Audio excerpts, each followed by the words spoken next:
أعوذ بالله من الشيطان الرجيم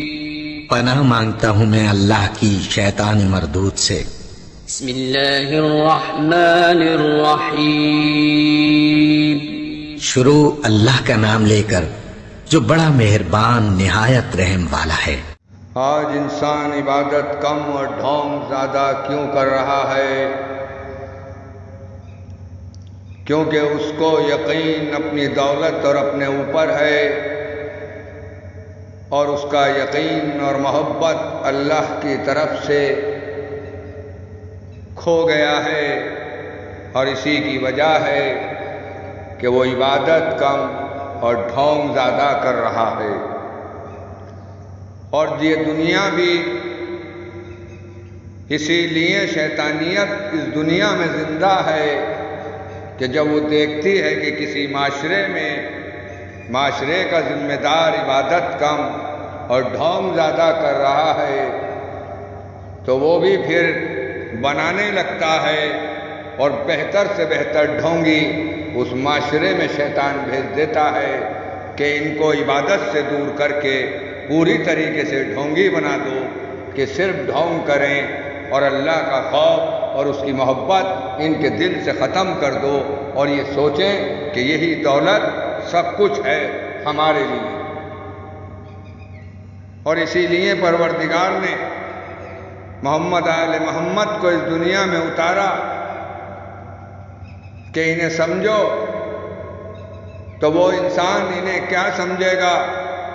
جب اللہ ان کے چاہنے والوں سے ہی ایسی چیز دکھلا رہا ہے کہ دیکھ لو یہ ان کے چاہنے والوں کا رتبہ ہے، اگر جان سکو تو یہیں سے جاننا شروع کر دو۔ آپ نے سب نے سنا ہے جناب بہلول کا قصہ کہ جناب بہلول ہیں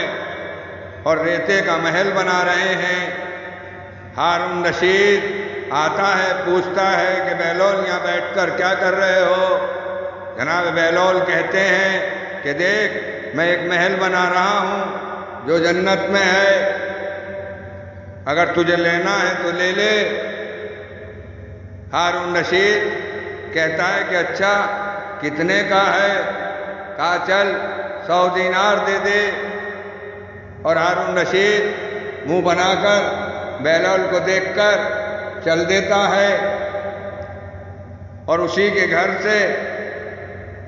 اسی کی شریک حیات اس محل کو خرید لیتی ہے، اور جناب زبیدہ اسے خرید لیتی ہیں۔ اس کا مطلب یہ ہے کہ ہارون رشید کو اپنی حکومت اور اپنی دولت پر یقین تھا، اللہ سے اس کا یقین دور ہو چکا تھا، اللہ کا خوف اس کے دل سے نکل چکا تھا، مگر زبیدہ یہ بات جانتی تھی کہ دنیا میں ہر شے اللہ کی ہے، اس کی کوئی اوقات نہیں ہے اللہ کے نام کے آگے، اس لیے یہ 100 دینار دے کر اس محل کو خرید لیا جائے، کیونکہ یہ بندہ اللہ کا نام اور اللہ کی جنت کا نام، اور اس کے ساتھ ساتھ کہ یہ محل اللہ کی جنت میں بنا ہوا ہے تو اسے فوراً خریدا جائے، کیونکہ جناب زبیدہ کا یقین اللہ پہ تھا۔ آج پوری طریقے سے ڈھونگ دیکھا جا رہا ہے، عبادت کم دیکھی جا رہی ہے، جبکہ محمد آل محمد اور اماموں کا کہنا ہے کہ جب تم عزاداری کرو، مجلس کرو، تو یاد رکھو کہ جس کے ہاں کی مجلس ہو اس کا یہ دھیان رہنا چاہیے کہ عزادار امام حسین جو آ رہے ہیں، اگر رتی بھر انچ بھر بھی تم نے فرق محسوس کیا اور یا وہ کسی بھی طریقے سے رسوا ہو کے گئے، تو یاد رکھو تمہاری جگہ یمرود، شداد، فرعون، ابلیس ایسے لوگوں کے ساتھ ہوگی۔ کیوں کہ تم نے عزادار امام حسین کو رسوا کیا ہے، اور یہ چیز دیکھی جا رہی ہے کہ بہت زیادہ ہوتے چلے جا رہے ہیں وہ مالدار کہ جو عبادت کم ڈھونگ زیادہ کر رہے ہیں، مگر جو امام کا چاہنے والا وہاں آتا ہے وہ اس بات کو بخوبی دیکھتا ہے، اور اس کا دل بھی دکھتا ہے کہ کہ امام یہ فرق محسوس کر رہا ہے، یہ یہاں تبرک نہیں، باقاعدے پوری طریقے سے تمہارے چاہنے والے کو، تمہاری سے محبت کرنے والے کو یہ انداز دکھا رہا ہے، بجائے تبرک کے بہانے یہ ہمیں تو تبرک دے کر رخصت کر رہا ہے اور یہ پوری طریقے سے یہاں پر مہمانداری کر رہا ہے، یہ امام کے اصول سے الگ کر رہا ہے۔ تو یقیناً ایسے امیر ہیں جن کے پاس دولت کیا آ رہی ہے کہ مینڈک کی طرح پھدکنے لگتے ہیں، ٹھڈے کی طرح اڑنے لگتے ہیں، گرگٹ کی طرح رنگ بدلنے لگتے ہیں، اور جیسے ہی پیسہ ان کے پاس آتا ہے تو وہ فوراً سوچتے ہیں کہ اب کیا کیا جائے اسے دکھانے کا، کیسی طریقے سے انتظام ہو کہ جو ہم دکھا سکیں۔ تو پھر وہ اس کی چونکہ مکار، خدا کا خوف نہیں، مولا کے کہنے پہ چلنے کی کوئی طاقت نہیں، برائیوں کا بھنڈار بہت زیادہ، نیکیوں کا نہ کی برابر، تو ظاہر سی بات ہے کہ اب یہ ترکیب لگاتا ہے، کبھی محفل کراتا ہے، کبھی مجلس کراتا ہے، اور یہ چاہتا ہے کہ اس میں 200-400 آدمی آئیں گے، اور پھر انہیں ثابت کرتا ہے کہ دیکھو میں ہوں اللہ اور مولا کا چاہنے والا، کتنے پیسے خرچ کر رہا ہوں۔ کیوں کہ یہی تو وہ انسان ہے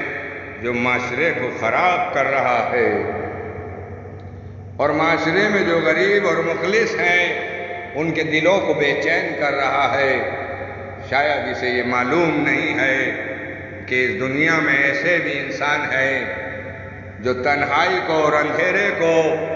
اللہ کی بہت بڑی نعمت سمجھ کر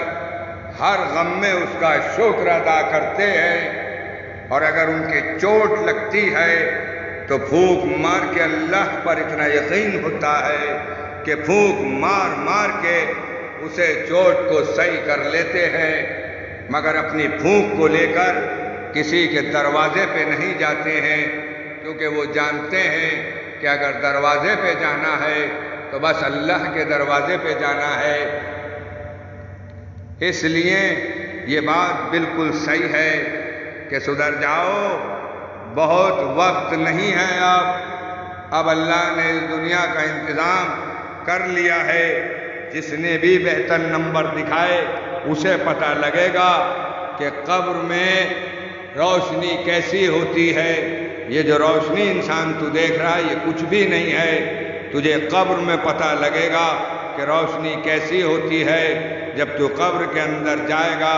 جب اللہ کا نور کا ایک ٹکڑا تیرے سامنے آئے گا، مگر وہ جبھی آئے گا جب تو ہر انسان کو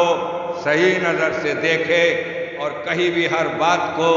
بخوبی سمجھے کہ کس لیے کہی جا رہی ہے، ورنہ تو ایک نالی کے کیڑے کے علاوہ اللہ کی نظروں میں کچھ نہیں ہے، وہ بھی وہ کیڑا کہ جسے اس نے بنایا ہی مسلنے کے لیے ہے۔ تو یاد رکھ انسان کہ تجھے اس روشنی کا جبھی پتہ لگے گا کہ جب تو صحیح راستہ ہوگا، اور فرشتوں سے جب یہ نور کا ٹکڑا پوچھے گا کہ لاؤ اس کا حساب بتاؤ، اور اس میں تیری 75 نیکیاں لکھی ہوں گی اور 25 ایسے گناہ ہوں گے، تو پھر سمجھ لے کہ تجھے روشنی دکھائی دے سکتی ہے۔ کیوں کہ 25 ماہ سے ہٹا کے ختم کر دیے جائیں گے تیرے یہ گناہ، اور 50 ان نیکیوں کے ذریعے یہ علی ہوں گے۔ کیوں کہ تو ان کے بیٹے پہ آنسو بہاتا ہے، تو ان کے بیٹے پہ ماتم کرتا ہے، تو ان کے بیٹے کا فرش اعضا بچھاتا ہے، اس لیے اللہ سے تجھے معاف کرا دیں گے۔ مگر اس وقت کچھ نہ ہوگا تیرا کہ جب اعمال میں تیری صرف 25 نیکیاں ہوں گی اور 75 برائیاں ہوں گی، تو پھر سمجھ لے کہ تیرا ساتھ ابلیس جیسے شیطان اور یمرود، شداد اور فرعون کی جگہ پر ہوگا، اس کے علاوہ تجھے اللہ سے کچھ ملنے والا نہیں۔ اچھا ہے کہ تو سدھر جا، پیسے پہ نہیں، یقین، محبت اور نیت پہ جی۔ جتنا پیسے والا بنے اتنا ہی اچھا، زبان والا بن کے دکھا